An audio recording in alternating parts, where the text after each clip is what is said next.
Een onderhoop. Een Twentse vuvuzela. De meeste van jullie zullen wel weten dat op die dingen poest in Oost-Nederland de komst van Christus aan te kondigen. En de meeste van jullie zullen ook wel weten dat er vaker gezegd wordt dat het een aanpassing is van een vuurchristelijke traditie om boze geesten te verjagen. Maar dat wil allemaal niet zo precies meer. Dus het is mooi om daarin te doen. Jullie weten vast en waar ook dat er de goden Wodan, Donar vrij hebben aanbieden.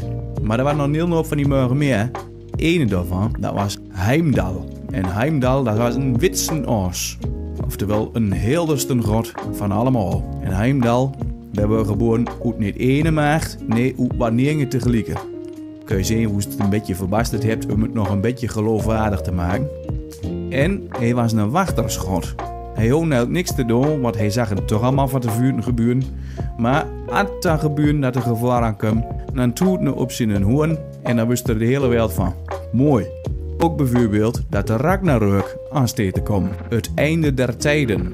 En wat gebeurt er bij het einde der tijden? Nou, dan wordt het hartstikke duister en dan is het akelig slecht weer. Nou, wanneer is dat?